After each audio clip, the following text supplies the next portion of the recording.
this fight. I've seen it before. It gets as bad as it can get. I don't care. I'm not training if you don't get the treatment. So if I fight, you fight.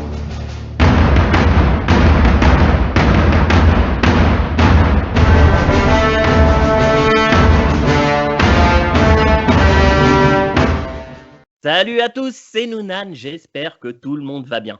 Aujourd'hui, c'est une émission un petit peu spéciale, j'accueille un invité. Cet invité, c'est Captain Crochet. Captain Crochet, vous l'avez peut-être déjà vu chez Gilles Morgan. Il a une chaîne YouTube extraordinaire. Il est passionné de boxe, mais pas que. Et aujourd'hui, dans l'émission, un thème spécial avec Captain Crochet. On va aborder l'univers de Creed. Salut Captain Crochet. Salut Nounam, salut. Chut, ça va commencer. Ça me fait tellement plaisir d'être avec toi. Eh ben écoute, moi aussi, ça me fait très plaisir de t'accueillir. Je t'ai découvert chez Gilles, Gilles Morgan. On a fait la même interview tous les deux chez Gilles. C'était une expérience pour moi, une première, parce que d'abord, je montre jamais ma petite tête. Et je suis plus donc en mode podcast. C'est comme ça une forme de timidité que j'ai un peu de mal de me mettre devant la caméra. Et puis voilà, je préfère raconter des histoires et puis laisser place au mode radio. Mais c'était hyper agréable et je t'ai vu pareil dans cette même interview chez Gilles.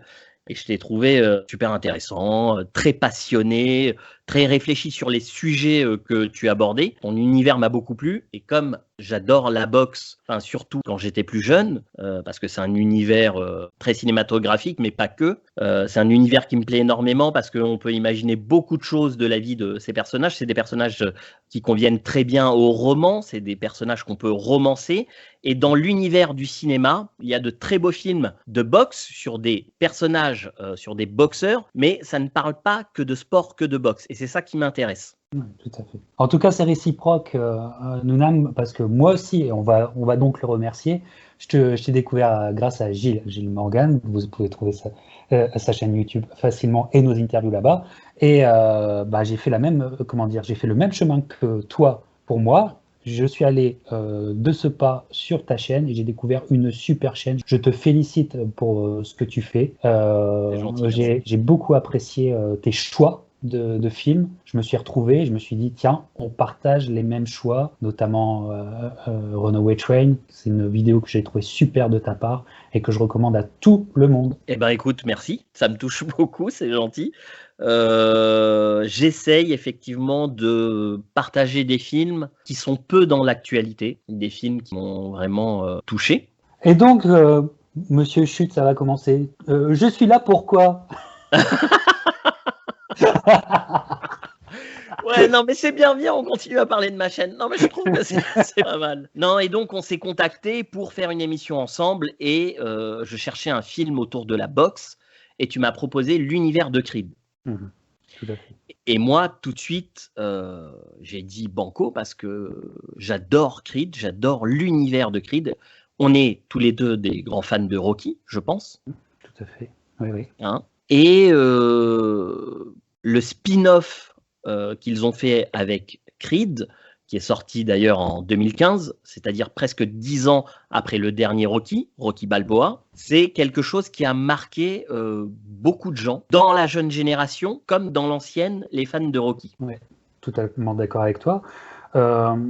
C'est bien qu'on aille sur Creed. Pourquoi? Pour peut-être contrebalancer un point de vue sur Creed, justement, parce que Creed est souvent pris, pour les cinéphiles qui nous écoutent, est souvent pris sous l'ombre de cette saga mythique qui est Rocky Balboa. Et donc, en fait, Creed doit toujours répondre à des questions par rapport à ce point de vue. Et c'est bien de prendre le film pour aussi contrebalancer et voir que ce film est extrêmement intéressant, propose directement un univers finalement propre à lui et qui propose une continuité finalement avec une autre saga. Et moi, il m'a doublement marqué parce que moi, dans ma recherche aussi du film de boxe qui me parle, je me suis totalement retrouvé dans ce film Creed du point de vue de l'œil de boxeur. Tu comprends? C'est souvent un problème qu'on a chez nous, cinéphiles, c'est qu'on regarde les films de boxe pour la dramaturgie, comme tu as parlé en début d'émission, pour cette recherche, tu sais, de drame humain ou d'odyssée humaine, etc. Mais en fait, c'est une de mes théories, c'est que le film de boxe ne parle pas vraiment à une catégorie de spectateurs, c'est aux boxeurs eux-mêmes. En tant que boxeur, on est toujours un petit peu à distance, parce que justement notre œil nous fait dire ah là on voit que c'est des acteurs, oh ah là ça sent pas vraiment le vécu, tu sais. Bon, c'est du détail, ça n'empêche pas au film d'être des chefs-d'œuvre, ça n'empêche en rien, voilà. Mais là dans Creed, j'étais complètement satisfait, tu comprends ce que je veux dire? J'étais satisfait. Alors, pourquoi tu trouves que la saga Rocky manque de vérité dans les combats de boxe? C'est ça que tu dis? En partie, alors je suis un peu dur, hein, mais en partie, c'est-à-dire que il y a chez Rocky, il y a, et même je te dirais chez Stallone, parce qu'on va peut-être un petit peu égratigner la figure mythique de Stallone. Non. Même si non, on on peut pas faire ça. Si, je vais faire un petit peu. Non, on peut pas faire ça. Tu m'as pas vendu ça comme ça. Il y a, comment dire, il y a des choses qui sont assez difficiles à gober ou à accepter si tu t'en restes stricto sensus dans la logique du sport. C'est-à-dire que Rocky 3, je sais plus quel combat avec Clubber Lang, où Rocky passe son temps à arrêter les coups avec sa tête, c'est la méthode Coué, je suis désolé, c'est la méthode Coué. Le combat ne s'arrête jamais. Alors, voilà, non mais... On est dans l'exagération, on est dans les années 80, le cinéma de divertissement, d'action, l'iconisation des héros de l'Amérique des années 80, et évidemment, tu as raison, c'est pas là où on trouve réellement l'intérêt du film, dans, si tu veux, la vraisemblance des combats. C'est pas là. Exactement, oui, non, mais ça serait un discours de tatillon, hein, j'en conviens, tout ça. Mais par exemple, mon préféré de la série, qui est Rocky Balboa, bon, même Rocky Balboa, faut pas que tu sois tatillon non plus, quoi. C'est quand même Rocky Balboa, c'est quand même un mec qui, avec son entraîneur, qui se disent bon, pour aller chercher le champion, on va faire absolument que de la force et de la muscu, tu sais. Il n'y a pas un plan de Rocky qui fait les pads, tu sais, les pads d'ours, les pads, ne serait-ce que pour se délier, ne serait-ce que pour se sentir bien dans sa boxe et tout ça. Il y a absolument rien. Alors que Stallone pourrait le faire. La preuve, c'est que dans Creed, il y a une scène de speedball, tu sais, la fameuse scène de speedball, où on voit qu'il est hyper à l'aise, qu'à l'écran ça passe bien. Donc il aurait pu ajouter tous ces petits éléments qui sont le quotidien dans les salles d'entraînement. Et donc c'est un petit peu voilà quoi. T'es sûr qu'il n'y en a pas dans Rocky Balboa? Alors je parle de souvenirs, mais j'ai pas l'impression. Il me semble. Bon, écoute, peut-être c'est mon envie de défendre. Mais par contre, il soulève de la charge, ça c'est clair. Ça c'est clair. Ouais, il soulève. il soulève. Ouais, je me souviens de ça. Mais il me semble qu'il y ait quelques. Mais le problème, c'est que cinématographiquement parlant, si tu veux, Stallone, il a fait 6 Rocky. Donc, si tu veux, tout ça, tous ces entraînements, on les a vus. Donc, moi, je comprends un petit peu, tu vois, qu'il ait envie de montrer autre chose, quoi. À l'image, on sait qu'il sait le faire. Je veux dire, c'est pas. Mais bon, admettons, comme t'es un petit peu. Non, mais c'est intéressant d'avoir ton point de vue, parce que c'est ta spécialité. C'est aussi la spécialité de ta chaîne. Bon, toi, t'as fait de la boxe plus jeune. C'est ton univers, tu connais, tu as une accréditation, tu vas voir les combats, tu fais des émissions. Donc, c'est super d'avoir ton point de vue justement là-dessus. Et d'ailleurs, tu parles de vérité dans les combats de boxe de la saga. À partir de Rocky V, il a pris des vrais boxeurs. Ouais, ils ont pris des vrais boxeurs. Avec Rocky V, notamment avec Tommy Morrison qui vient dans le casting à l'époque, un prospect et qui, je trouve, alors il se fait tailler, Tommy Morrison, paix à son âme, hein, il est mort il y a quelques années, il a une vie tragique, mais il se fait, j'entends souvent, il se fait tailler parce que c'était un mauvais acteur, etc. Ce qui est vrai et tout, mais c'était, comment dire, c'était difficile. Le mec est pas du tout acteur. Il arrive dans c'est pas un blockbuster, mais un grand film hollywoodien et tout ça, Ouais. avec un rôle important quand même, un rôle que des jeunes comédiens n'auraient peut-être pas eu. Tu sais, il doit tout de suite faire ça, mais dans la physicality, comme disent les Américains, dans le côté physique et dans le côté comment se mouvoir tel un boxeur et tout ça, dans toutes les petites scènes, notamment la fameuse scène où tu sais, il accumule les combats dans les petits combats, tu sais, dans les anciennes églises et tout ça. Je le trouve bon. Enfin, je trouve que ce qu'il apporte à l'écran, il apporte une certaine forme de véracité, en fait. Ouais. Moi, c'est vrai que je l'ai pas trouvé très bon acteur. De toute façon, comme bon nombre de personnes, je ne suis pas fan du 5. Hein, je te le dis sincèrement. Pour moi, un Rocky où Rocky ne monte pas sur le ring, c'est pas vraiment un Rocky, surtout pour un combat de rue, alors que toute sa vie, en fait, ce qu'on montre dans Rocky 1, c'est qu'il a voulu se sortir de la rue. Tu vois, de cet univers de petites frappes et tout. On voit le personnage, les valeurs qu'il a réellement au fond de lui. Et il a voulu se sortir de ça. C'est pour ça que Rocky V, le voir revenir, parce que, bon, par ego finalement, ce combat là dans la rue à la fin, tu vois, il veut pas se faire marcher dessus et tout ça. Ça m'a pas parlé. Alors, je vais pas argumenter en disant que Stallone, enfin si je vais le dire d'ailleurs, a renié lui-même le 5, que ce qu'il aurait voulu, c'est plus un Rocky Balboa pour clôturer la saga, il l'a dit. Mais c'est vrai que moi, sous cet aspect, voilà, Rocky 5, il y a beaucoup de choses qui m'ont pas convaincu. Oui. Tu vois. Moi, je suis d'accord. J'ai aussi Rocky 5, j'y trouve les mêmes défauts que toi. Tu sais, les mêmes défauts que toi, mais c'est vrai que cette entrée de vrais boxeurs dans la saga arrive là. Oui. Et c'est malgré tout ultra intéressant. Oui, c'est intéressant. Là où c'est intéressant aussi, c'est que le rôle qu'il a dans Rocky V, je pense d'abord que c'était peut-être un peu trop tôt, et c'est le rôle de mentor qu'il a dans Creed. Voilà. Et là... Alors, tu as tellement raison, monsieur. Chut, ça va commencer. C'est-à-dire que, ouais, je pense que cet aspect-là, il est bien conscient chez Stallone, et il réussit le tir sur Creed, là où il avait raté plus de 20 ans, 25 ans auparavant. Oui. Ok, donc, pourquoi tu trouves que j'ai raison? Dis-moi, toi. Non, mais là, ça, je le couperai. Pourquoi j'aime bien écouter. Non, mais pourquoi? C'est pas ça. Pourquoi tu partages mon avis? Non, mais ce que je veux, c'est ton avis. Tu vois ce que je veux dire? Je voudrais que tu enchaînes sur... on est là pour passer un bon moment aussi. Mais oui, bien sûr. Même si l'enregistrement marche pas, on sera bien marré. J'étais tellement content de venir sur Chute, ça va commencer.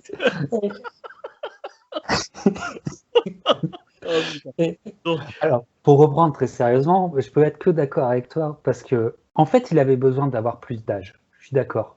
Le mentor, la figure du mentor, et on parlera de toutes les figures mythologiques à travers cette série Rocky et Creed que Stallone peut donner. On en avait parlé tous les deux, souviens-toi. Mais cette figure du mentor, elle est totalement réussie en 2015. Le timing est parfait. Stallone, je crois que même Stallone, même dans sa vie, dans sa réflexion d'homme, il est à un moment où c'est comme un bon vin. Je sais que tu es un grand amateur de vin, mon cher Minam. Comme un bon vin. Non, fais pas de pour l'alcool. J'ai de la famille qui écoute. D'ailleurs, je suis au coca là, tel que tu vois. Ah, pas de sucre pour le coca aussi. Non, je prends pas de sucre. Je fais beaucoup de sport en ce moment, tu sais. Ouais, j'ai vu ça. Avec le confinement, je m'y suis mis. Du coup, pardon. Et c'est l'énorme force de Creed, quoi. L'énorme force de Creed. Et on est totalement d'accord que Stallone méritait l'Oscar. Il a eu le Golden Globe. Ah, je suis d'accord avec toi. Il méritait l'Oscar. Il n'y a pas à chercher, il n'y a pas à tergiverser. Complètement. Je suis complètement d'accord avec toi. D'autant qu'il fait une véritable... Enfin, il est souvent bon, hein, de toute façon, Sylvester Stallone. J'allais dire, il fait une véritable prestation d'acteur, mais non, je veux rien dire ce que je dis. Mais il était oscarisable dans le sens où il allait chercher loin, son personnage est crédible, il a joué des choses difficiles. On va parler de Creed, réellement. Mais je suis d'accord avec toi, il méritait cet Oscar. Alors, Creed sort en 2015, donc presque 10 ans après Rocky Balboa. C'est le seul épisode que Stallone n'a pas écrit. Il est écrit et réalisé par Ryan Coogler. Et c'est une véritable réussite, on peut le dire, tant à la réalisation qu'à l'écriture. Alors, avant de développer le casting et de raconter de quoi ça parle, j'ai une anecdote. Alors, tu m'as dit en off que tu l'avais vu 3 ou 4 fois, comme moi d'ailleurs. Ouais. Au cinéma. Oui, moi aussi au cinéma. Voilà, et après, je l'ai revu quand j'ai eu le Blu-ray. Et alors, moi, il y a quelque chose qui m'a réellement marqué. D'ailleurs, je pense que c'est la séance de cinéma qui m'a le plus marqué dans ma vie. Waouh. Et réellement. Et je vais te raconter pourquoi. J'ai eu une invitation au Grand Rex quand la Warner a fait une avant-première. Donc, alors, je rappelle que toi, tu es au Canada, et que moi, donc, je suis à Paris. Et je sais pas d'où tu étais originaire en France, mais je sais pas si tu es déjà allé au Grand Rex. Non, jamais eu l'occasion. Bon, c'est un immense cinéma à Paris, c'est l'une des plus grandes salles d'Europe. Et donc, il y a un très grand écran dans la grande salle, un écran géant. Et ce qu'ils appellent le grand large, c'est un écran encore plus grand. C'est un drap qui descend. Tu vois, c'est comme un amphithéâtre avec un étage, tu vois, les balcons. Enfin, c'est vraiment immense. Donc, je vais voir l'avant-première. La salle est pleine à craquer. T'imagines une salle géante pleine à craquer. Et donc, ils descendent le grand large. Moi, j'étais comme un dingue. L'ouverture de Creed, c'est Adonis ado, ou pré-ado, je me souviens plus. Pré-ado. En juvénile, Dans un univers carcéral, c'est ça. Parce qu'on appelle les juvéniles, c'est les prisons pour gamins, en fait. Et du coup, l'intro se passe, on voit toujours pas Sylvester Stallone. Ça faisait presque 10 ans, donc je le rappelle qu'on l'avait pas vu dans ce rôle. Et là, on voit le restaurant qu'il a, d'accord ? Et Sylvester Stallone apparaît. En plus, il monte, je crois. La cuisine est en sous-sol. Il monte. Enfin, on le voit vraiment lourd, vieilli, il est pas lourd et tout. Et première apparition, la salle en délire. Quand je te dis là, c'est-à-dire première apparition à l'écran. C'est-à-dire que Sylvester Stallone n'était même pas au Grand Rex, quoi, n'était même pas dans le cinéma. La salle, c'était un pur délire. J'ai jamais vu ça. Une ovation à l'écran. On peut raconter la scène de fin un petit peu maintenant où on attend. Je pense que les gens connaissent. La scène de fin, il y a le combat. Il y a, comme vous savez, il y a toujours le dernier combat. Superbe musique de Ludwig Göransson durant tout le film. Oui. Aucun thème de Rocky, de Bill Conti, c'est-à-dire que Ryan Coogler commence, on sent, à s'approprier l'univers de Rocky pour en faire quelque chose qui lui appartient, finalement, et il le fait très bien. Donc, pas de thème de Rocky, pas de thème de Bill Conti. Adonis Creed, donc on prend plein la tronche à la fin, et tout d'un coup, le thème de Rocky apparaît lors d'un nouveau round. Et là, je te jure, les gens se sont levés dans la salle. Ils hurlaient, littéralement. Je crois même du balcon, j'en ai vu se jeter. Non, je déconne, mais tu vois, c'était vraiment, et tout le monde hurlait, quoi, et applaudissait. Ouais. T'avais l'impression que t'étais dans un véritable match de boxe. Mais ce qui est extraordinaire, c'est que c'est la musique qui a fait réagir les gens. C'est-à-dire que ça faisait appel à un souvenir collectif et que l'une des plus grandes salles d'Europe de cinéma qui était bondée, s'est levée comme un seul homme pour hurler sur le souvenir que ça leur rappelait, l'émotion et surtout tous les messages que ça peut véhiculer, cette saga, et Stallone, parce que c'est surtout, comme je te dis, au moment où le thème de Rocky, de Bill Conti, a été repris, et c'est à ce moment donné que tout le monde, il y a eu une ovation, tout le monde s'est levé, c'était incroyable. J'en ai encore des frissons quand je t'en parle. J'ai jamais vécu au cinéma une telle communion avec les autres spectateurs, une telle émotion. Voilà. Et je voulais partager avec vous et avec toi. J'étais vraiment pris dans ton expérience et finalement c'est quand même ce film qui s'appelle Creed qui l'a donné, puisque en fait tu sais toute cette non mais je comprends, il y a des sous-bassements qui arrivent par la saga Rocky, mais Creed en soi est une énorme expérience de cinéma. Combien de films vous font bouger au cinéma? C'est-à-dire que vous avez un rapport directement physique avec ce film. C'est extrêmement rare. Et moi, j'ai vécu ça aussi. Donc, dans mes visions au cinéma de Creed, j'ai passé la frontière. J'étais sur la côte ouest et j'ai passé la frontière pour aller le voir aussi au cinéma US. Voilà. Je l'ai vu au Canada. Au Canada, je me souviens qu'il y avait une séance où il n'y avait pas beaucoup de monde et j'étais accompagné de ma femme. Il y avait à côté de nous, il y avait un couple de personnes âgées et à 2 rangs de nous, il y avait des petits jeunes, peut-être 15-16 ans. Et donc on a vécu le film de la même façon. C'est incroyable. Donc c'est vraiment des personnes extrêmement différentes. Tu te souviens quand cette super... Alors c'est du montage, certains diront scolaire, mais moi j'ai trouvé super. Quand on voit la tête de ce jeune Creed, de ce jeune enfant, et What's your name? Et là, il n'y a pas de réponse. Mais il y a le Creed qui arrive comme ça, avec cette musique. Et là, il y a ma femme et il y a le monsieur qui font OK. Comme ça, ils ont réagi en disant OK.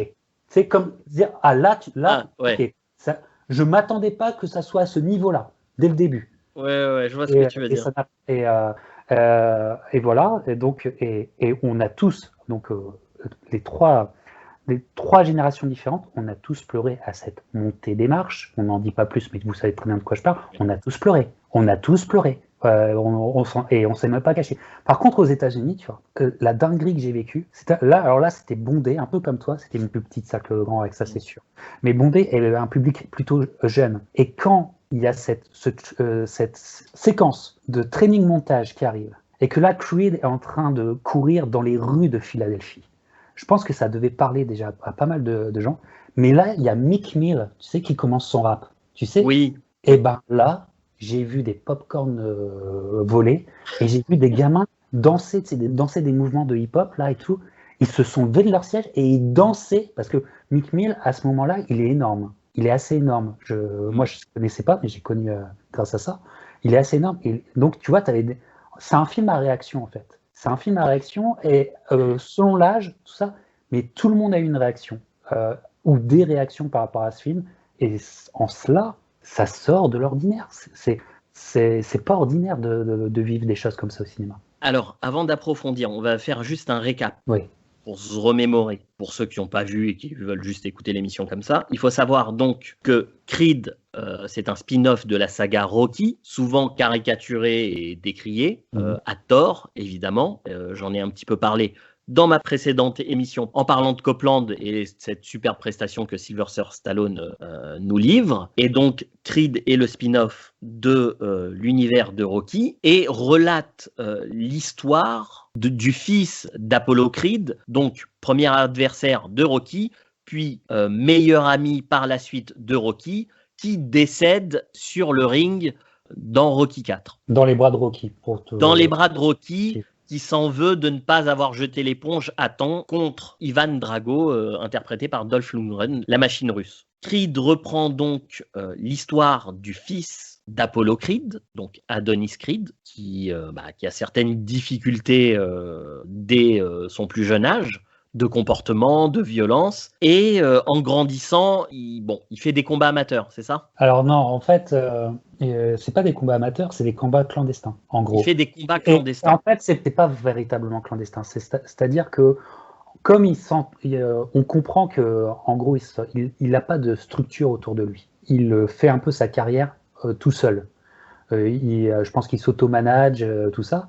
Et enfin, c'est clairement dit parce qu'il est tout seul. Il n'y a même pas d'homme de coin dans cette séquence-là au Mexique.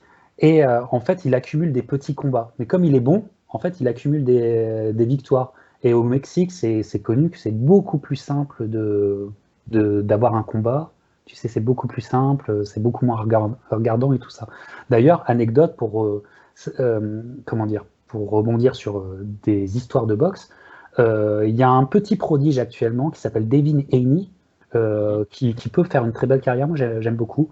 Et il est avec son père, c'était décidé très clairement depuis son plus jeune âge, il est fait pour être boxeur. Et aux États-Unis, il ne pouvait pas boxer avant ses 18 ans en tant que professionnel. Ce qu'ils ont fait, c'est que tous ses premiers combats, à partir de 16 ans, ils l'ont fait au Mexique. Il a accumulé plein de petits combats mexicains du même un peu du même registre. Alors, c'est un peu poussé quand même dans Creed, parce que tu as ce côté un petit peu bar clandestin, il est vraiment tout seul. Je pense que tu peux pas quand même te ramener tout seul pour faire un combat. Il faut quand même que tu aies au minimum un homme de coin, tu sais, ne serait-ce que pour lasser tes gants, tu vois. Et ça c'est une idée de cinéma, donc ça marche. Et d'ailleurs, le plan séquence marche terriblement. Donc voilà, magnifique. Donc en fait, Creed est un boxeur professionnel qui a un record, comme on dit, qui a accumulé des combats pro, dont on peut pinailler sur la véritable valeur. Et c'est ce qui va lui arriver quand il arrive dans cette salle de Los Angeles d'entraînement où il veut absolument avoir des hommes de coin, y aller. Là, on y va sérieux. Il veut grandir.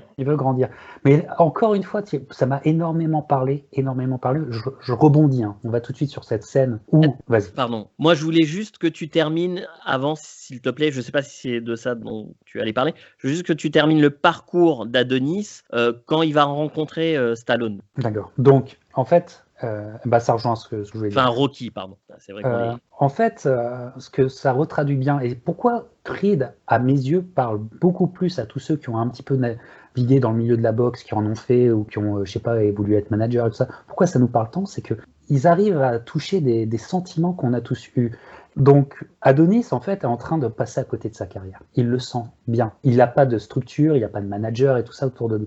Donc, il y a cette scène de Jim où il est là, il a sa Mustang et il met en jeu sa Mustang face à d'autres boxeurs qui sont des boxeurs qui ont aussi un record. Et d'ailleurs, comment il s'est affiché, tu sais, l'écran s'arrête et on voit l'affiche du boxeur. Tu sais, il a 22 victoires, de défaites et tout ça, son ranking et tout ça. C'est génial cette idée. C'est génial. Donc, en fait, il fait un peu le forcing auprès du coach pour que le coach s'occupe de lui. Et c'est souvent ça. En fait, il y a toujours ce sentiment chez les boxeurs qui n'ont pas une structure de passer à côté de sa carrière et d'avoir une sorte de course contre la montre inconscient. Et t'en arrives à faire du forcing, à dire bon, écoute, moi je veux vraiment y aller. Moi je suis sérieux. Faut croire en moi et tout ça. Elle est vraiment bien retraduite ce truc-là. Donc comme il est bon, il arrive à dégommer deux mecs plutôt pas mal en sparring, et puis arrive le champion, interprété par André Ward, lui-même, grand champion. C'est pas anodin aussi le choix de André Ward, c'est pas anodin du tout. Pourquoi? Parce que c'est un boxeur d'Oakland, California, la banlieue de San Francisco, d'où vient Ryan Coogler. D'accord. Voilà. Donc Ryan Coogler et André Ward, il y a une fascination sur André Ward, mais au niveau local. C'est vraiment une star là-bas. Voilà. La boxe a existé grâce à André Ward, c'est un champion olympique. Il finit sa carrière invaincu, à la fois discutable parce qu'André Ward a une boxe un petit peu spéciale. Mais bref, ça a été, quoi qu'on en dise, ça a été un putain de champion. Et donc en fait, voilà, moi je savais qu'André Ward allait être dans le film. En sachant que c'était Ryan Coogler qui faisait ce film, je savais qu'il allait.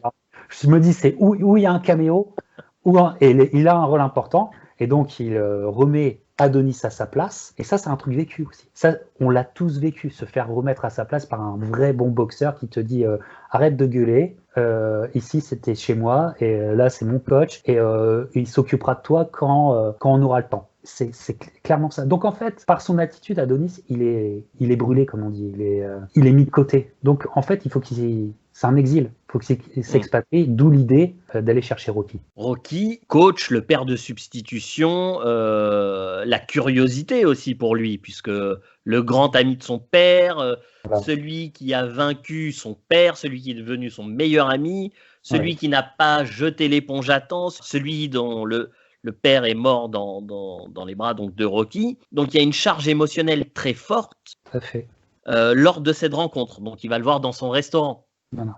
Où il y a une photo de son père et de Rocky d'ailleurs. Et parce que le gamin est à la fois un objectif, mais il est dans une recherche de l'histoire de sa vie, quoi. Il est perdu. On peut le dire, il est quelque part, il est quand même perdu, Adonis. Perdu en recherche de réponses, et c'est très subtil, c'est très bien amené, c'est très très bien joué, et ça renvoie encore, mon cher Nan, à des vraies histoires de boxe. Oui, et c'est un enfant illégitime, si je me souviens bien, dans le film. C'est vrai, tout à fait. Et le rôle de la mère est, je trouve, aussi assez fort, assez extraordinaire, parce que elle sait comment son son père est décédé, donc le père de son enfant. Et quand elle voit que le fils veut marcher sur les traces de son père, enfin, je dirais pas, c'est pas vraiment l'expression marcher sur les traces de son père. Je pense que c'est bien plus complexe. C'est pas aussi simple Ouais. le rapport qu'a Adonis à son père. Et d'ailleurs, je pense qu'il y a inconsciemment une volonté de dépasser ou de s'affranchir. Non, voilà, il y a plutôt une volonté de s'affranchir de cette ombre si Tutélaire, ouais.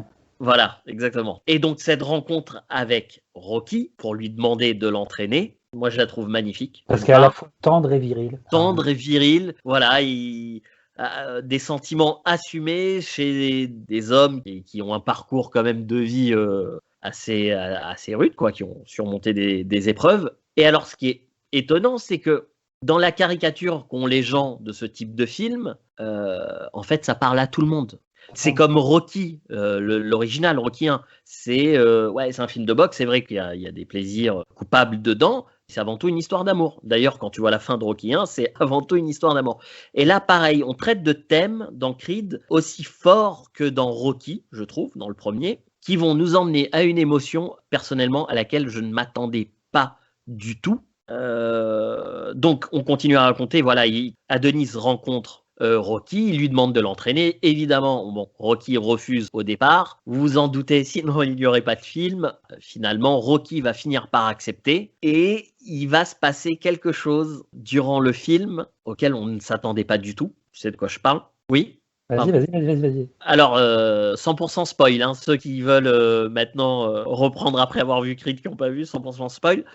Rocky va tomber malade. Rocky a un certain âge. Il va choper le cancer. Et alors là, on entre dans un film complètement différent, personnellement, de ce à quoi je m'attendais. Ouais. Mais qui a du sens. Je trouve que dans l'arc narratif que Ryan Coogler impose au personnage de Rocky, là, ça a du sens de faire vivre des combats à Rocky qui ne sont pas des combats sur le ring. Je suis tout à fait d'accord avec toi. Mais en parallèle, il y aura le combat d'Adonis, la préparation, l'entraînement. Et alors, cette scène à l'hôpital où Adonis va soutenir et il en profite pour pas perdre une minute et continuer à s'entraîner. Il fait les pompes dans la chambre, tu te souviens, et les marches. Mais moi, j'étais...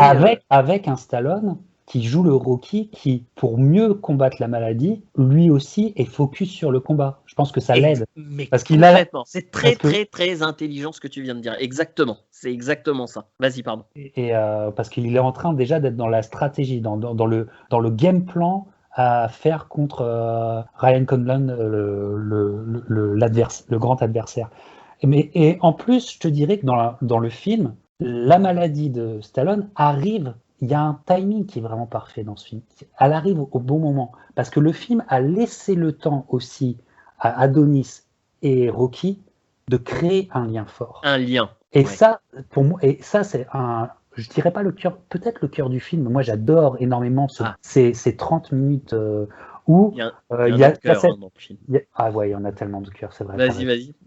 Non, mais vas-y, pardon, je t'ai interrompu. Où, en fait, ils s'apprivoisent l'un l'autre. Et d'ailleurs, c'est à ce moment-là que tu commences à avoir de l'empathie pour Adonis. Parce que le début de film d'Adonis, tu peux avoir aussi de l'antipathie pour lui. Mais complètement, il est très arrogant. Si tu ne grades pas, c'est un fils de riche à première vue, alors qu'il a quand même beaucoup souffert. Hein. Mais voilà. Ça n'empêche. Oui, tout à fait. Et là, lui aussi, il y a une sorte de détente. Aussi, pourquoi le personnage est détendu? Parce qu'il a enfin quelqu'un qui le comprend et qui le comprend à tous les aspects. C'est-à-dire que c'est un gamin qui est en recherche de père et que c'est un athlète qui est en recherche de carrière. Et là, tu vois, il a quelqu'un qui le comprend, quelqu'un qui le fait travailler. Ils sont très bien. Et il y a cette première entrée dans un autre gym. On est à Philly, on est à Philadelphie, on est avec Rocky, qui, lui, n'aime pas revenir dans les gyms, mais comme il a son poulain, il faut quand même qu'ils y aillent. Et là, elle est géniale. J'ai rencontré, d'ailleurs, le boxeur-acteur qui est Gabriel Rosado. Je l'ai rencontré, Gabriel Rosado, qui a eu une réputation grâce au film, mais qui est un super boxeur, un guerrier sur le ring. Et ce regard de Rosado, je l'appelle Rosado, c'est son vrai nom, je me souviens plus de son nom dans le film. ce regard qui regarde le mec qui peut être un futur adversaire. Tu sais, le premier regard, il est sur le ring, il est en train de faire les pads avec son entraîneur, il y a Rocky et tout. Ce regard-là, tous les boxeurs qui sont rentrés dans un gym de boxe l'ont vécu. Tous. On est vraiment dans quelque chose de très vrai. On est dans quelque chose de très vrai, dans comment le combat à Philadelphie se monte, et puis c'est fameux, après le combat a lieu, avec cette fameuse scène de plan séquence qui a mis tout le monde par terre aussi. Il faut en parler de ça, faut pas parler que du dernier combat, il y a ce combat contre Rosado. Bien sûr, magnifique. Qui est magnifique. Bref, là, Adonis en tant que prospect, c'est-à-dire qu'un mec qui a peut-être une valeur possible, c'est hyper bien retranscrit dans cette ville de Philadelphie. Et il y a tellement plein de petits aspects qu'ils arrivent à mettre, qui est génial, avec des boxeurs de Philadelphie qu'on connaît, qui sont là en arrière-plan, mais juste pour que le mec qui a l'œil aiguisé niveau boxe se dise « Oh putain, ça parle vrai là. » Voilà, excuse-moi. Non, je t'en prie, continue. Tu penses c'est pour ça, c'est pour s'adresser aux boxeurs pour la véracité de ce qu'ils proposent dans le film? Je sais pas si c'est pour s'adresser à nous, mais en tout cas, le sens du détail en termes de véracité boxe a vraiment été là, extrêmement poussé, et je te dirais, c'est le meilleur film de boxe dans ce sens-là. D'accord. Dans ce sens-là. Alors, c'est vrai que cette vérité ressort dans le film, pas que dans les combats. Elle ressort également dans les émotions. Et c'est pour ça que je pense qu'il y a une réelle préparation en amont. L'écriture a été... moi, je suis admiratif de ce que Ryan Coogler a fait à l'écriture. Je dirais pas... C'est dur de dire d'un film qu'il est parfait. Mais quand un film est aussi bon, même s'il y a des imperfections, personnellement, tu ne t'y attardes pas, car... tu es pris dans le film. Et c'est là où le metteur en scène a vraiment réussi sa mission. Et donc, je reviens à ce que tu disais sur la maladie et le fait que d'avoir un objectif autre pour Rocky lui permettre de se battre indirectement, d'avoir un autre combat qui lui permet de se battre contre sa maladie aussi également. Ça, je trouve ça pertinent. Et alors, il y a quelque chose, moi, qui m'a énormément touché, c'est qu'on arrive dans l'univers de Rocky où il est tout seul. Il a perdu Adrian. Déjà, dans Rocky Balboa, je trouve que c'est un petit peu dur. On voit ce mythe où tout s'écroule au fur et à mesure autour de lui. L'âge passe, les personnes disparaissent. La solitude. On voit c'est quelqu'un qui a un grand cœur, qui aime les animaux. Tu te souviens, son chien dans Rocky Balboa, les tortues. Bon, voilà. C'est quelqu'un qui a énormément à donner et c'est quelqu'un qui a besoin d'être compris. Et dans toute la saga, Talia Shire, qui joue donc Adrian, est vraiment un élément d'ancrage pour le personnage et pour le spectateur aussi. Et là, c'est très dur de le voir comme ça, et ce l'est. Mais c'est vrai que ce que Adonis lui apporte, tu vois, c'est ce qu'il n'a pas avec son fils, parce qu'il a un fils dans le film qu'il ne voit plus. Bon, il y a aussi, il faut savoir que dans Rocky V, son fils était joué par son véritable fils, qui est décédé. Donc bon, voilà, il y a un rapport très fort à la paternité, la solitude. D'où aussi c'est pas un clin d'œil, mais d'où la référence aussi dans Creed. On voit la photo du fils, c'est la photo du fils de Stallone qui est là. Et là, tu te dis, là, ça joue pas, quoi. Là, là, Stallone veut dire quelque chose de lui. Oui. Et fils de substitution avec Adonis, père de substitution pour Adonis, il crée un lien très fort. Mais il y a un autre cœur qui surgit dans ce film, c'est que Adonis Creed va avoir sa propre histoire sentimentale dans ce film, avec une actrice qui s'appelle Tessa Thompson, que je trouve personnellement magnifique. Surtout dans Creed. Voilà, elle a quand même une sacrée carrière déjà, mais dans Creed, elle est rayonnante. C'est une chanteuse, on peut le dire. Voilà.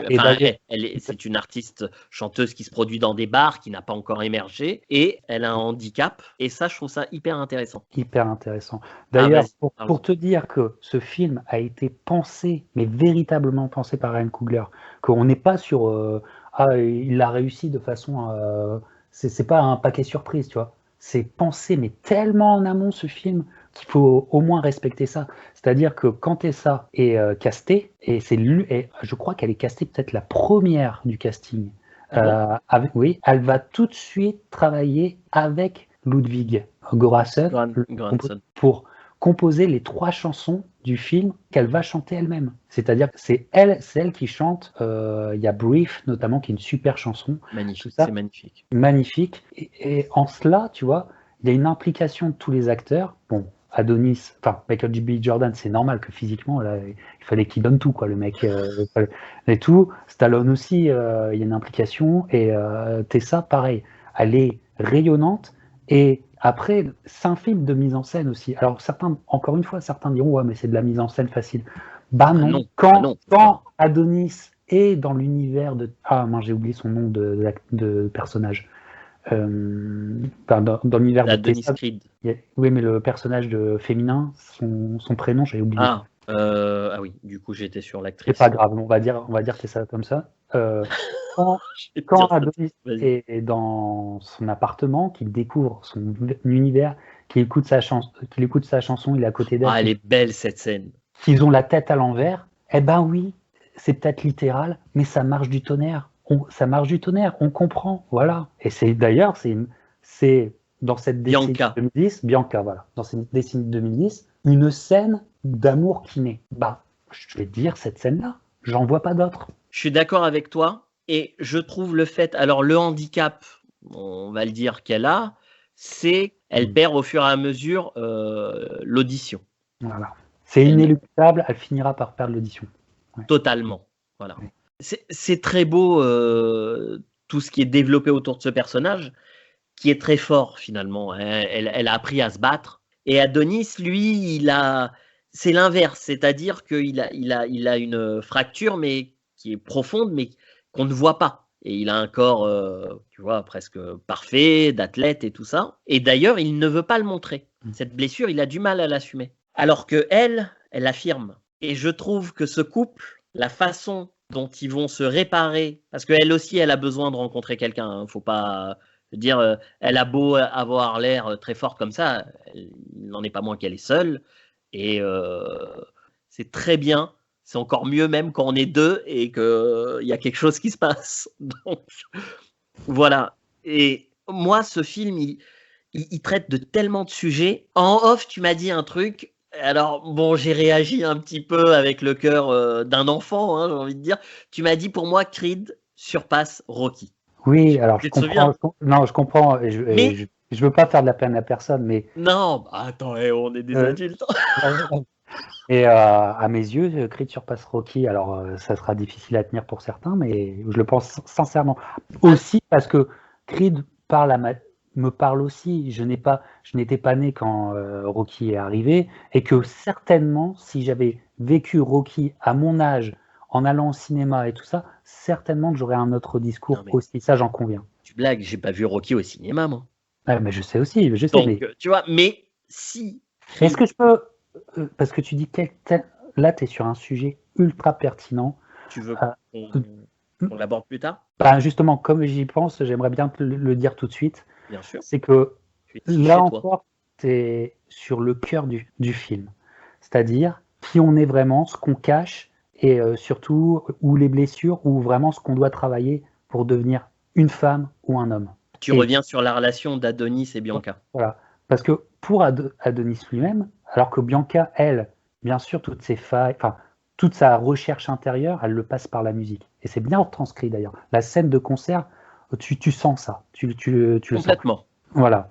Et chez Adonis, lui, ce qu'il a travaillé, c'est plus dur parce qu'il le refuse un peu. Sauf qu'il a choisi le médium. Bianca choisit la musique. Adonis, il choisit la boxe, médium.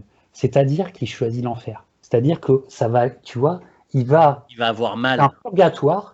Il va aller au plus mal du mal, et c'est bien retranscrit, pour qu'à un moment, la vraie question qui le tient explose aux yeux, au visage de Stallone. Tu sais, et c'est pour moi, c'est un des dialogues les plus forts encore de cette décennie, c'est « Je ne suis pas une erreur, I'm not a mistake ». Tu vois. Et avec le jeu de Stallone, regardez cette séquence. Rocky comprend ce qui se passe sur le plan psychologique d'Adonis, avec cette réponse « You're a Creed ». Et là, l'exaltation, en plus arrive la musique dont tu parlais, c'est ça en fait. C'est ça la grande mise en scène, c'est qu'il y a eu tout ce nœud psychologique qui se passe, Et quand ce nœud psychologique est complètement dévoyé à la face du spectateur, tu as la musique de Conti qui arrive.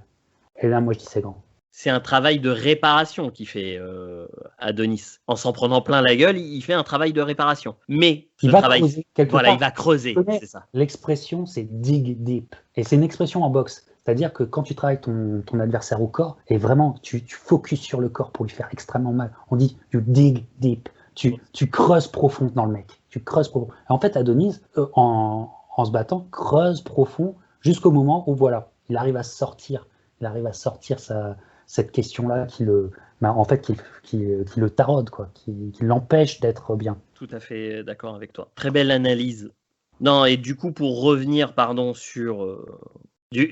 c'est dur de sortir de ça parce que c'est vraiment profond et tu vois, j'ai envie de dire à tous les détracteurs qui regardent ça de loin, qui vont nous entendre parler ou ils vont se dire voilà, ils intellectualisent un truc qui n'a pas lieu d'être. C'est faux, c'est totalement faux. Et j'ai envie de dire, déjà pour avoir la carrière que Sylvester Stallone a eue, croyez-moi, il faut être d'une intelligence rare. Et pour pouvoir rebondir tel qu'il a fait, et c'est là où d'ailleurs je vais aborder un autre point qui m'intéresse beaucoup, il faut être très intelligent, il faut avoir une force non négligeable et une très grande force. Stallone est parti de rien, il s'est imposé avec un scénario, personne ne le voulait dedans, c'était Rocky, il s'est battu, il a refusé de l'argent alors qu'il n'avait pas un sou en poche, parce qu'il croyait à son projet, c'est lui qui l'avait créé. Il a eu raison, il est devenu une star grâce à ça, alors qu'il était personne. Et par la suite, il a eu quand même un très gros passage à vide où plus personne ne voulait de lui. Et il est revenu à ce qu'il était, à ce qu'il avait fait avec Rocky Balboa, des années après, un film magnifique, un très beau film de boxe, mais pas que, loin de là. Et il a rebondi et il a eu une seconde vie, une seconde carrière. Et je veux dire, c'est pas tout le monde qui a l'énergie de faire ça. C'est pas tout le monde. Et à un âge avancé. Donc, comme quoi. Et c'est tout à fait l'histoire de Rocky et c'est l'histoire de Sylvester Stallone. À savoir, et je l'avais dit dans ma précédente émission dans Copland, l'histoire d'un éternel outsider. Sylvester Stallone est l'éternel outsider. Rocky est un éternel outsider. C'est pour ça qu'à chaque épisode, il repart de rien et il faut qu'il se batte d'ailleurs contre lui-même, qu'il trouve la force en lui, les réponses pour gravir les marches et gagner sur le ring. Dans Rocky Balboa, il explique ça à son fils dans une très belle scène et je pense que c'est ça qui parle à tout le monde. Et là, je vais faire le lien avec ce que tu as dit, à savoir que toi, tu dis, pour toi, et tu as tout à fait le droit, que Creed, pour toi, surpasse Rocky. Mais je pense que Creed, évidemment, ne peut pas nous toucher autant sans Rocky. Puisque c'est des décennies qui ont construit, forgé. Parce que ce qui nous touche dans Creed, c'est avant tout Stallone. La maladie, quand tu le vois comme ça... quand il commence un peu à perdre ses cheveux, après, ça revient, mais tu vois, grisonnant, quand tu le vois affaibli, tu vois une icône de notre enfance qui, tu vois, sur des décennies, et même si t'es pas fan, c'est hyper choquant parce que ça nous ramène à une réalité que, en fait, on est tous concernés. Et c'est pour ça que le film est aussi fort. Et là où il touche, je pense, tout le monde, enfin, tous ceux qui aiment ce film, et même ceux qui vont le découvrir et ceux qui le redécouvrent, c'est qu'on est tous, finalement, des éternels outsiders dans nos vies, c'est-à-dire à moins d'être né avec une cuillère en argent dans la bouche. Et encore, je pense que la plupart, 80-90% des gens ont des moments dans la vie où ils doivent repartir de zéro, où ils partent très bas, où ils doivent remonter. On est tous, à un moment donné, on doit redémarrer. Dans la vie de tous les jours, on a tous des déceptions sentimentales et on doit, tu vois, surpasser ça. On a tous des galères de boulot, on a tous des galères de famille. Ceux qui n'ont jamais eu ça, j'ai envie de dire, tant mieux pour eux. Mais ce que je veux dire, c'est que le personnage d'éternel outsider de Rocky parle à, je pense, 80, 90, allez voir 96% de la population de la planète. Et ceux qui ont la chance de voir au-delà de la caricature pourront avoir une catégorie de films qu'ils pourront revoir pendant des décennies. Je ne me lasse pas de revoir Rocky, Rocky 2, Rocky 3 commence à être un plaisir coupable, mais bon, il y a des choses quand même qui touchent. C'est énorme ce que tu dis, hein. C'est tellement énorme, excuse-moi, c'est tellement énorme, mais parce que la métaphore est littérale dans Rocky. Il nous le dit littéralement, parce que Stallone, il y a toujours ce double discours, c'est qu'on voit la vie de Rocky, mais Stallone nous parle à nous. Au travers de Rocky, Stallone nous parle à nous et dit les choses qui... qui dit sa façon de penser, dit sa vision de la vie, et parce que, comme tu le dis, c'est un sacré artiste et c'est un sacré écrivain. Écrire ce monologue dans Rocky Balboa face à son fils, C'est énorme. qui est le plus grand monologue de cinéma. Laisse tomber. Qui est le plus grand monologue. Arrête, ne t'engage pas. Non, mais ce monologue, il nous dit déjà d'une part que, et c'est toute la philosophie Rocky qu'il y a chez Stallone, c'est que la vie, c'est avant tout la souffrance, mais que être un homme ou une femme avec un grand F ou un homme avec un grand H, c'est de traverser cette souffrance et de jamais s'arrêter. C'est ça la vie. C'est ça la vie. Et donc, en fait, Rocky, pourquoi il est tellement important pour nous tous? Mais c'est parce que c'est le personnage sacrificiel par excellence. C'est le personnage qui se sacrifie pour nous. Il s'est sacrifié par la boxe, il s'est sacrifié dans la vie, c'est un personnage sacrificiel. Et il y a eu toute une saga pour nous monter ça, et donc qu'on ait une relation spéciale à Rocky, qu'on ait des souvenirs avec Rocky. Et dans Creed, en fait, Rocky est là pour apporter tout ce bagage émotionnel qu'on a sans même le dire, sans même y réfléchir. Rocky apparaît, il y a tout ça qui est là. Il y a tout ça qui est là, tu vois. Il a juste besoin d'apparaître. Sauf que Creed, n'oublions pas, c'est le premier film, alors on ne le savait pas à l'époque, mais premier film d'une saga sur Adonis. Et Adonis, en fait, il a lui aussi son premier moment, que j'estime être ce fameux I'm not a mistake, you're a Creed. Et pour moi, ce I'm not a mistake, c'est le Adrienne du premier film. Je vois ce que tu veux dire. Tu vois ? Oui. Puis il y a quelque chose qui lègue. Il y a quelque chose qui lègue aussi, qui lègue au cinéma, parce qu'il a un âge avancé. C'est vrai. Et ça serait dommage, finalement. Tu vois, c'est en parlant avec toi que je prends conscience de ça.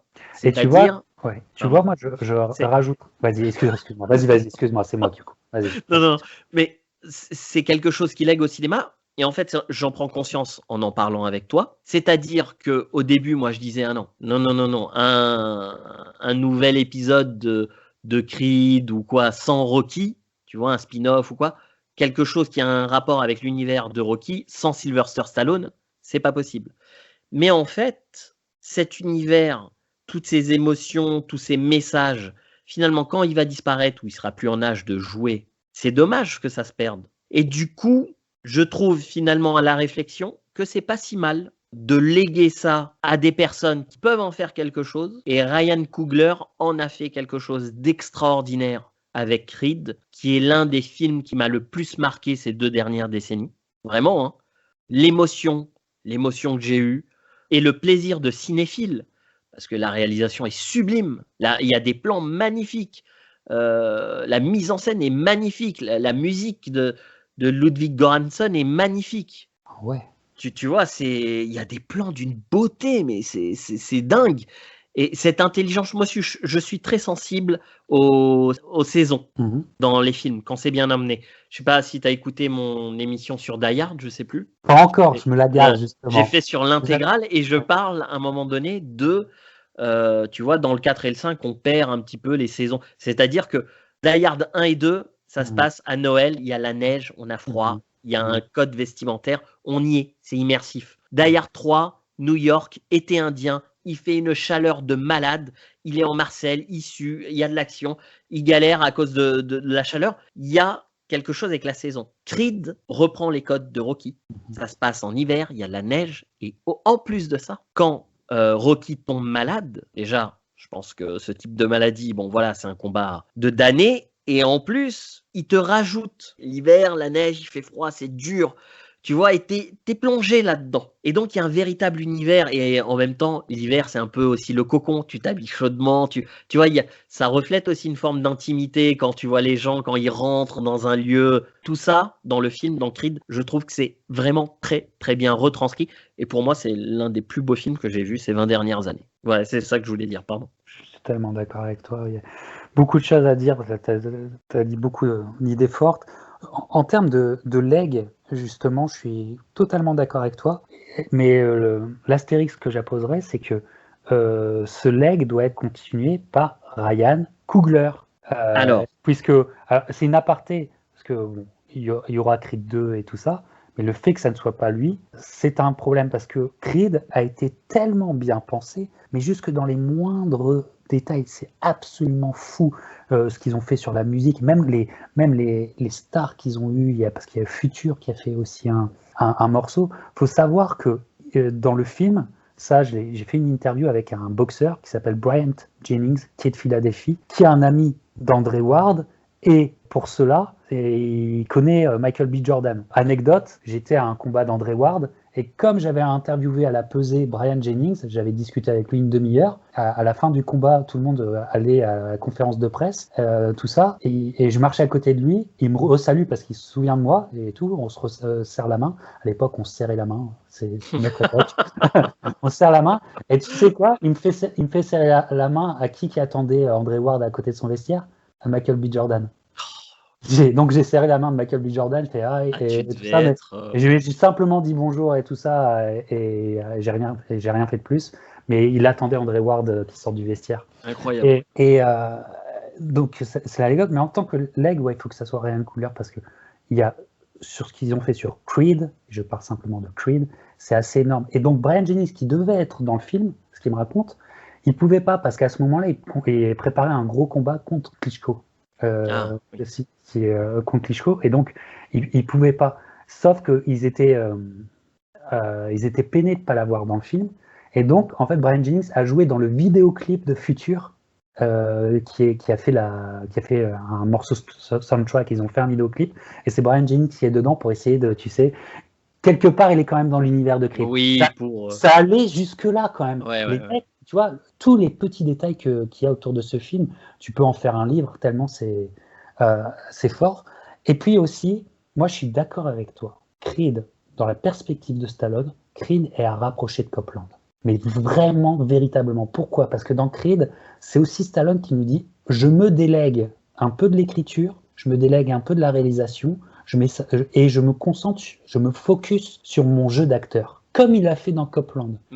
Et quand tu as un Stallone qui véritablement s'investit à 100%, ça donne ça, les mecs. Ça donne quand même Copland, et ça donne quand même Creed. Et c'est en cela qu'il méritait l'Oscar. Parce que Creed est aussi à voir. Tu sais, Stallone, il est tellement touche à tout qu'en fait, pour le juger, parfois c'est difficile. Parce que est-ce que tu dois juger en même temps l'acteur et le réalisateur et l'écrivain et tout ça? Là, tu juges l'acteur. Et c'est énorme ce qu'il fait.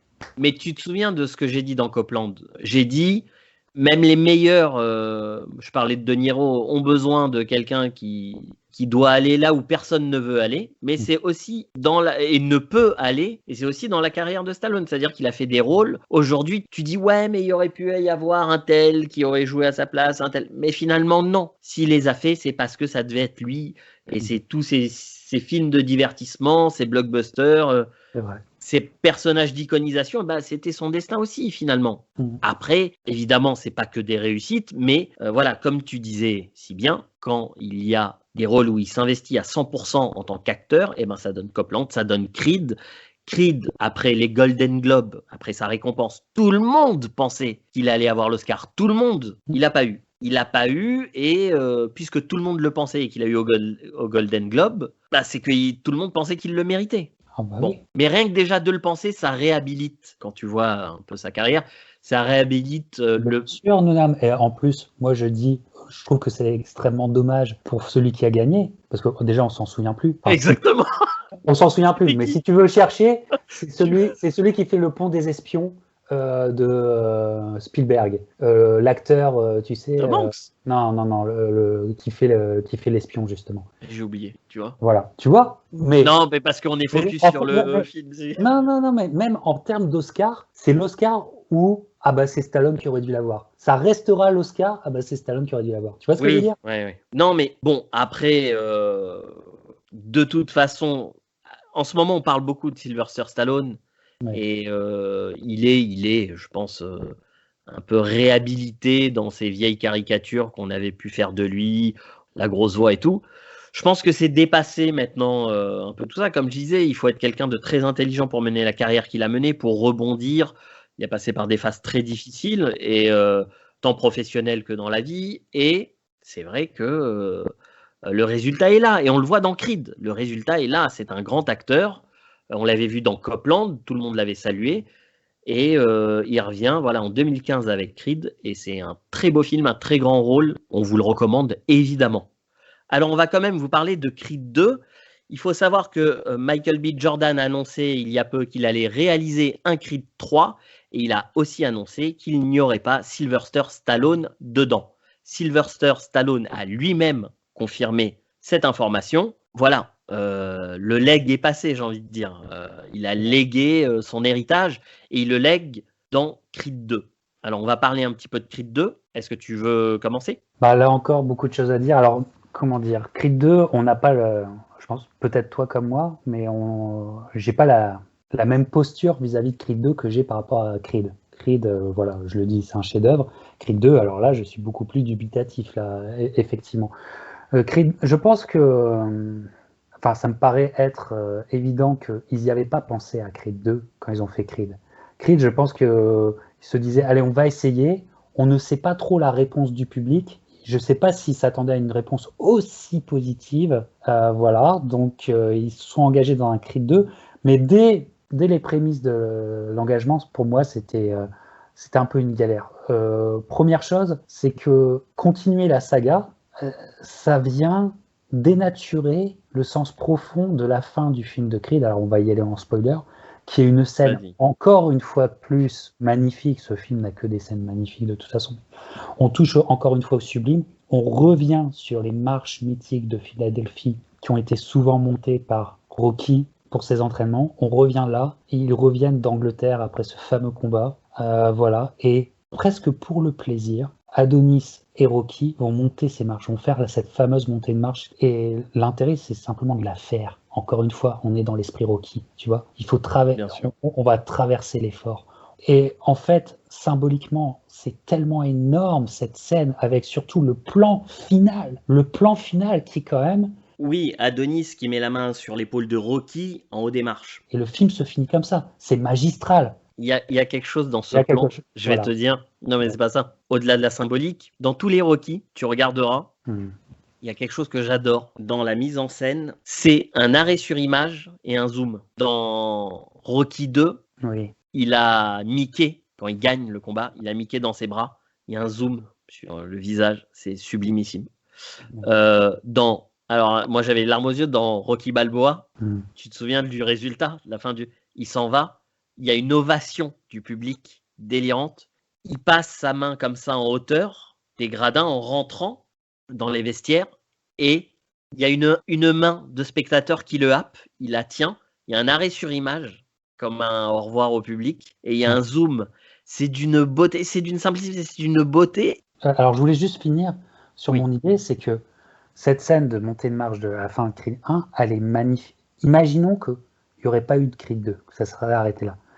C'était magnifique parce que à ce personnage de Rocky, finalement, symboliquement, c'est quoi ? En fait, tu le fais monter au paradis sans la mort. Moi, je l'interprète comme ça. C'est monter au paradis. C'est beau ce que tu dis. Oui, je vois ce que tu veux dire. Sans la mort. Et c'était poétiquement sublime. Le fait qu'on continue Creed 2 avec le personnage de Rocky qui est toujours là, ça complique les choses parce que tu veux donner la porte de sortie ultime juste avant et donc tu viens renier ça. Bon, c'est compliqué. Autre chose, c'est pas Ryan Coogler. Et quand t'as pas le chef qui dirige le bateau, ça, pour moi, ça ne va pas. Creed 2, il y a plein de bonnes idées, mais sauf que tu n'as pas la magie qui opère. Tu n'as absolument pas la magie qui opère. Ça me déchire le cœur, ça me frustre, mais c'est un film un petit peu malade, même s'il y a des choses véritablement à sauver. Il y a des séquences véritablement à sauver. C'est paradoxal, mais regarde un petit peu de façon biaisée Creed 2 du côté des Dragos. Et en fait, tu as un véritable arc narratif sublime du côté des Dragos et pas de Creed. Et ça, c'est bizarre. Alors, non, je t'en prie. Vas-y. C'est la figure du grand-père dont on voulait parler. Ah oui, alors d'abord, Creed 2 a coûté 50 millions de dollars à peu près, je crois, et on a rapporté, puisqu'on parlait de chiffres tout à l'heure, tu disais il ne s'attendait pas à ce succès, et effectivement, il en a rapporté 214 millions. Enfin, c'est un succès auquel il ne s'attendait pas du tout et qui est énorme. Ensuite, effectivement, il n'est pas réalisé par Ryan Coogler, il est réalisé par Steve Carell Jr., mais de là à dire que le film est raté, non, on ne peut pas dire ça. Enfin, moi, j'ai éprouvé du plaisir en regardant Creed 2. Je suis d'accord, il n'est pas du tout au niveau du premier. C'est-à-dire, le premier a une telle ampleur, c'est une telle œuvre à part entière cinématographique. Tu vois, c'est comme si c'est comme si on parlait de Rocky 1 et de Rocky 3 ou 4. Il y a un souffle que tu retrouves pas, c'est ça le problème. Et, oui, mais l'arc narratif de Rocky est très, comment dire, il est très peu là en fait. Et du coup, je comprends pas. Quitte à avoir Sylvester Stallone, pourquoi ne pas l'employer réellement? En plus, à chaque fois où il est là dans les scènes, on est content. Tu vois, on est vraiment, on est hyper content de les voir tous les deux. Ouais. Et ça, j'ai trouvé ça un petit peu dommage. Après, il y a des beaux moments de bravoure. Les adversaires, alors je ne sais pas ce que tu en penses aussi de ça, le fait de reprendre le fils de Ivan Drago pour la revanche contre le fils d'Apollo Creed. C'est... et surtout quand on en a entendu parler avant parce qu'on a suivi les développements du film avant même que le film soit en salle. Donc on était, moi je me disais, ils nous refont le coup une deuxième fois, tu vois. Ok, ça passe avec le fils de Creed.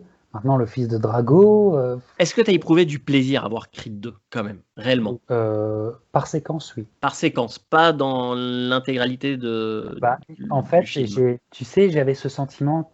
Moi, je voulais y croire et tout ça, mais j'ai le sentiment, ah ouais, pas mal. Ah non, pourquoi tu fais ça? Ah ouais, pas mal. Ah non, tu vois, j'étais dans cette montagne russe d'émotions, parce que voilà. Alors, moi, Creed 2 aussi, il y a un problème par rapport, on dit, Michael B. Jordan dans Creed, il y a un vrai arc qui finit par nous faire vraiment aimer Creed. Je n'ai pas retrouvé cela dans Creed 2. Et même, je te dis, celui qui a la scène émotionnelle qui te bouleverse, c'est quand même le méchant. C'est quand même mais le ça, fils non, de Drago. Ça me dérange pas non plus. Mais... Enfin, si, ça me dérange dans un film de Rocky, où il y a Rocky. Enfin, c'est Creed, mais je vois ce que tu veux dire. Où il y a un problème Il y a un problème, effectivement. Après, Creed 1, c'est vraiment la fin d'une époque. D'ailleurs, le film rend hommage à Robert Chartoff. C'est Chartoff, ouais. Le producteur de tous les Rocky qui est décédé peu de temps avant la sortie de Creed. Mais c'est la fin d'une époque. Tu sens déjà, c'est la fin d'une époque et c'est un peu confirmé dans Creed 2. Mais j'ai quand même éprouvé du plaisir en voyant Creed 2. Et même, je vais te dire, je pense, malgré ses défauts, que Creed 2, dans le temps, sera comme un Rocky 3 ou un Rocky 4. Il va se bonifier, on va y prendre du plaisir, tu vois, à le revoir. Tous les fans vont prendre, tu vois, un vrai plaisir. La scène d'entraînement dans le désert, là, de Creed 2, on en a parlé en off, pareil, tous les deux. Alors, voilà, on pense à peu près pareil. Comment dire ? Il y a un potentiel énorme. Voilà. Il y a un potentiel. Et c'est vrai, on sent qu'elle n'est pas emmenée au bout, alors que toutes les scènes de Rocky comportent des entraînements de dingue, des mises en scène magnifiques, des musiques magnifiques.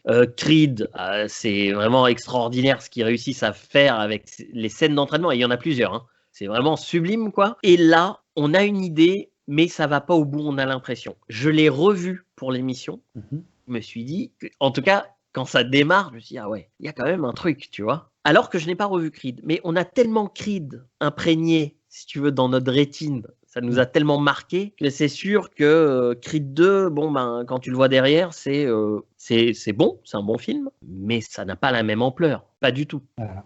Mais je pense qu'avec le temps, il va se bonifier. Et bon, possible. Voilà, sans jamais atteindre la cheville de Creed. Complètement d'accord. Et c'est incroyable quand même le succès qu'il a eu. Ça veut dire que c'est peut-être aussi plutôt une catégorie de jeunes spectateurs, plus jeunes. Mais moi, je peux te le dire parce que donc nous, Dis-le. Les Rocky et les Creed sortent toujours à Thanksgiving, le Thanksgiving US. Et en France, vous l'avez en janvier. Et oui, parce que je rappelle que le Captain vit au Canada. Ouais, et je rappelle qu'au Canada, aux États-Unis, on n'a pas le même Thanksgiving, on n'a pas la même date, tu vois.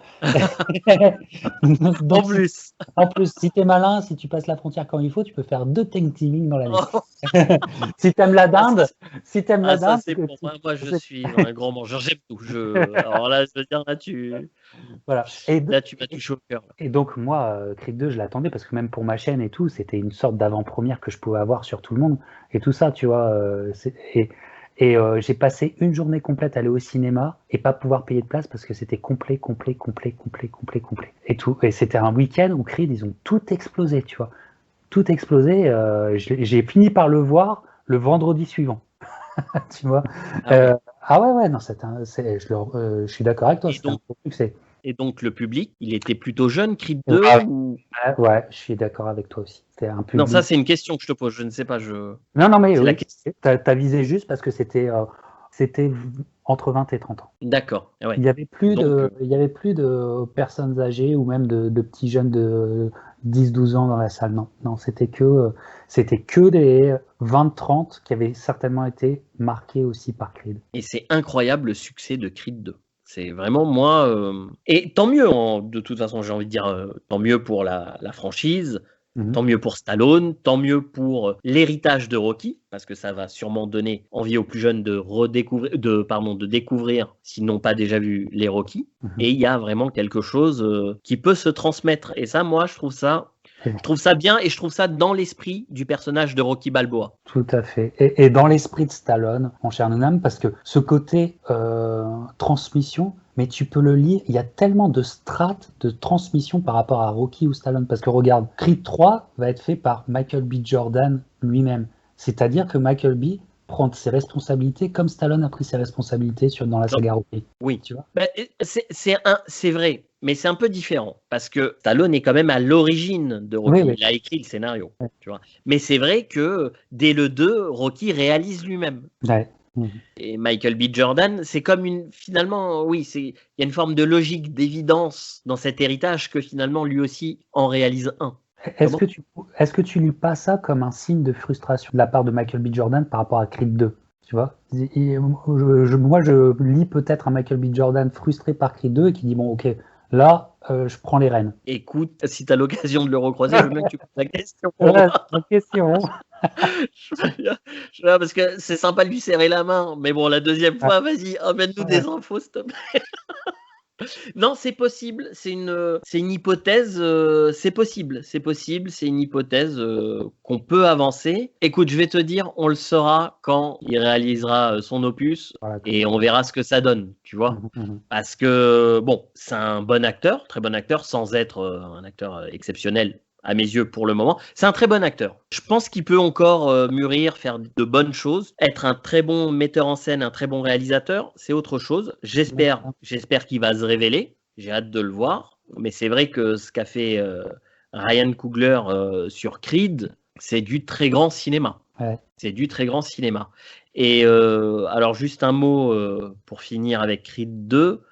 Donc on prend les mêmes acteurs et on recommence. Et est-ce que tu peux nous parler juste un petit peu de l'adversaire de Adonis Creed, du personnage de... Là, tu vois, dans Creed 2, là, il y a des choses qui, c'était le sujet de départ de notre émission, avec l'œil du boxeur, qui justement nous saute aux yeux et ça ne va pas, il y a des incohérences. Par exemple, c'est une question que je te pose parce que ça m'intéresse toujours de voir les gens qui ont vu Creed 2, je leur pose toujours cette question. Est-ce que tu comprends que dans l'histoire, chez Creed, il y a un changement de catégorie? Dans Creed 2? Dans Creed 2. C'est-à-dire que je me souviens pas. Adonis passe de la catégorie des mi-lourds à la catégorie des lourds. Je me souviens pas. Il doit reprendre du poids. Il doit se bunker et tout ça. Mais explique bunker pour les non. Il doit s'épaissir, il doit prendre en masse, en muscle et tout ça parce qu'il y a en gros, pour schématiser, il y a genre une vingtaine de kilos d'écart, tu vois. C'est un gros saut. Voilà. Énorme. 20 kilos, c'est énorme. Et ça, c'est pas du tout. Ça, c'est pas. Tu sais, c'est juste au détour d'une phrase d'un commentateur, c'est juste indiqué qu'il se bat pour le Heavyweight Championship, alors que dans Creed, c'est pour le Light Heavyweight Championship. Donc déjà, ça, c'est un truc énorme qui est passé. Inaperçu à la trappe. Passé à la trappe et donc parce que c'est un enjeu énorme. Donc il y a plein de trucs comme ça. Et donc, et tu le vois en fait. Tu le vois. Enfin, je veux dire, physiquement, à l'œil, ces deux personnes ne sont pas du tout de la même catégorie de poids et n'ont rien à faire sur un ring ensemble. Tu vois. T'as un truc mastoc avec le fils Drago et tu vois qu'Adonis, c'est jamais de la vie, c'est un lourd. Jamais de la vie, tu vois. Ça se voit. Et donc ça, alors que c'était tellement, on est tellement dans une véracité dans le premier opus, dans le deuxième, oh putain, non, là, non, ça va pas, quoi. D'accord. Voilà, après, sur d'autres détails, c'est intéressant. Et sur l'acteur en lui-même, pardon, notamment, t'allais dire. Bah, il est toujours bon, hein. Moi, je trouve qu'il bouge super bien. Je trouve que ça fait le job. Tu vois, après, si tu regardes les séquences de fight, tu dis, ah bah là, ils sont pas touchés. Mais c'est pas grave, ça c'est pas. Mais comment il bouge, comment il se mouvoie, ouais, je vois un boxeur. D'accord. Je vois un boxeur et je vois même, et j'arrive même à voir les boxeurs qu'il a regardés pour s'inspirer. Tu vois. Okay. Je vois même ça, tu vois, il a regardé Pernell Whitaker et tout, c'est évident. Hein. J'avais juste un dernier petit thème dont je voulais parler avec toi, c'est comment Creed 2 nous frustre aussi par rapport à la présence et comment ils utilisent Rocky. C'est vrai.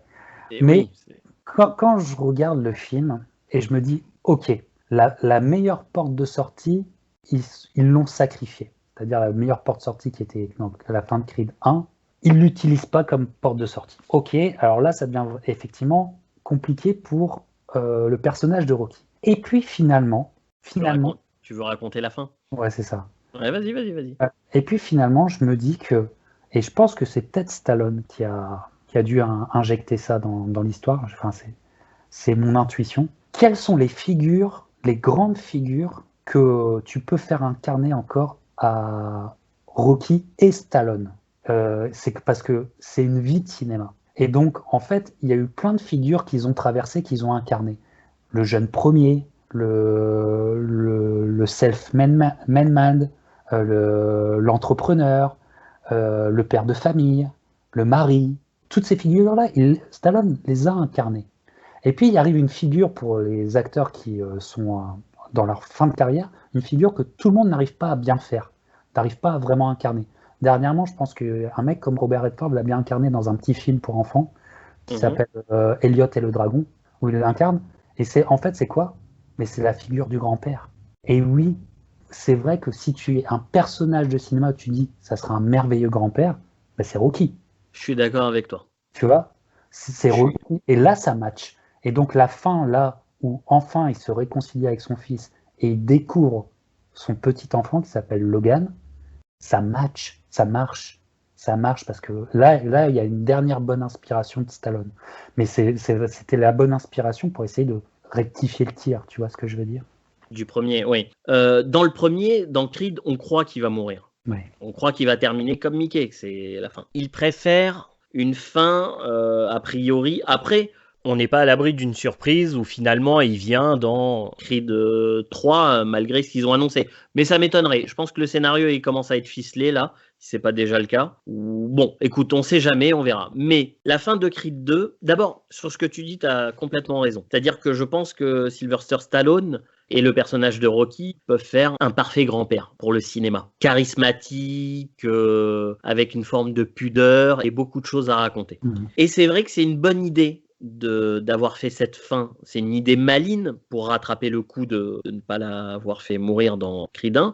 Donc c'est une bonne idée dans Creed 2 d'avoir fait ce retour où il se réconcilie avec son fils. Et c'est une alternative, si tu veux, au fait de ne pas vouloir faire mourir l'icône, le héros. Et je suis d'accord avec toi, c'est une belle alternative. Peut-être qu'on aura la chance de découvrir Sylvester Stallone dans ce type de rôle avant qu'il arrête sa carrière, à savoir le rôle du grand-père, le rôle du personnage qui transmet. Et ça pourrait être vraiment intéressant. C'est vrai qu'il n'a jamais finalement réellement incarné ce personnage pleinement, longuement, sur un long métrage, alors qu'il est en âge. Hein. Et puis chez Stallone, cette éternelle relation avec Rocky, il l'appelle son meilleur ami imaginaire. Cette éternelle relation avec Rocky qu'il a, parce que au travers de Rocky, Stallone s'est fait vivre des choses qu'il n'aurait pas pu vivre, c'est-à-dire devenir un athlète professionnel, tu sais, est considéré comme un champion. Je pense qu'à travers de Rocky, il nous a décrit sa vision de la famille parfaite, sa vision du couple Sa parfait, vision. et tout ça. Et je pense que là, il se fait un kiff, si je puis dire, Stallone, parce que dans sa vie à Stallone, il peut pas vivre cette vie, parce qu'il est en âge de pleinement vivre cette vie de grand-père. Puis bon, il a perdu un fils, comme tu dis, qui aurait certainement été lui redonner un petit enfant. Là, il a des jeunes filles, mais qui sont, à mon avis, qui sont pas dans le délire de faire un enfant et tout ça. Elles sont pas. Enfin, ça se sent que c'est pas leur délire. Donc en fait, Ah bon tu vois, Pourquoi tu dis ça? regarde les photos, c'est plutôt, elles sont jeunes, elles veulent être mannequins, actrices et tout, et c'est normal, c'est tout à fait normal. Oui, mais dans le temps. Ouais, mais sauf que je Il est pense âgé. qu'il est âgé, et même Il est s'il est âgé. encore très beau et il se tient bien, le mec, je veux dire, il Oui. est quand même bien que cette période de Je- cette vie-là, peut-être qu'elle lui passera sous le nez. Et donc, en Ouais, fait, ouais. il se la vit à l'écran. Il peut pas se la vivre dans la vraie vie. Donc, grâce à Rocky, encore une fois, il la vit à l'écran. Stallone a une double vie toute Ouais. sa vie, en fait. Hein. Complètement. Ouais. Non, c'est juste ce que tu dis. Oui, c'est ça. C'est comme je te disais, l'éternel outsider au cinéma et dans la vie. Son personnage avec Rocky se reflète avec sa vie, tu vois. Tout à fait. Non, écoute, c'était une très très belle émission, hein, et je Merci. dis pas ça parce que c'est nous qui l'avons faite, mais, mais Et on bon a passé un... pour le montage, Quoi? bon courage pour le montage, ça va pas être simple. Ouais, non, ça va pas être simple du tout. En plus, ton micro, des fois, j'ai l'impression qu'il coupait. Alors, je sais pas si c'est la réception ou quoi. Bon, écoute, je verrai. Non, mais on t'entendait très bien, t'inquiète pas. Il y aura quelques. Oui, alors, Captain est au Canada. Moi, je suis à Paris. J'espère que le son sera quand même de bonne facture pour que vous puissiez suivre cette émission. En tout cas, personnellement, j'ai pris un immense plaisir Moi aussi. à faire cette émission avec toi. C'était Merci, passionnant. ouais. Ah, mais merci à toi. C'était passionnant, c'était vraiment intéressant. Et puis, non, j'ai envie de dire quelque chose que Rocky t'aurait dit en te rencontrant. Tu es quelqu'un qui a du cœur. Ah, merci, merci. Bah, toi aussi, C'est- je l'aurais dit aussi, vraiment. C'est gentil. Il faut savoir que pour ceux qui ne connaissent pas, c'est un peu sa réplique, hein, avoir du cœur, c'est ce que dit Rocky. Et j'ai vraiment passé un très bon moment en ta compagnie. J'espère à l'occasion refaire une émission avec toi sur ma chaîne ou sur la tienne. Et surtout pour mes petits abonnés qui sont là, qui me suivent, je vais mettre le lien de ta chaîne en description, évidemment. Et pour tous ceux qui ne sont pas abonnés, je mettrai ce lien pour que vous alliez voir la chaîne du Captain. C'est passionnant. Vraiment, tout ce qu'il raconte, ses lives, ses émissions sur la boxe, sur le cinéma. On passe de très bons moments et j'aimerais te dire encore un grand merci et j'aimerais te dire à très bientôt. Ah, pareil, merci. Et continuez à écouter Chute, ça va commencer. C'est un kiff et vraiment merci de tes choix. Parce que c'est quand même rare hein, dans le YouTube game actuel d'arriver. Alors, tu as une chaîne confidentielle, mais je te souhaite vraiment que plus d'abonnés, plus de gens C'est qui gentil, écoutent. c'est gentil. Mais avoir encore des choix qui sortent de l'ordinaire aujourd'hui, c'est un exploit. Et je te dirais même, c'est un exploit sportif, nous. Ah, comme quoi j'en fais finalement sans le savoir, j'en fais. Écoute, merci, ça me fait vraiment très plaisir. Tout ce que tu me dis et c'est sincère et je sais que tu l'es aussi et j'ai passé un super moment, je le répète et oui, je le répète encore une fois. Likez pour encourager cette émission, laissez-moi plein de commentaires, abonnez-vous et on va se quitter évidemment en musique. Je vous souhaite à tous un très bon film, de très bons films et je vous dis à bientôt. Ciao. Ciao.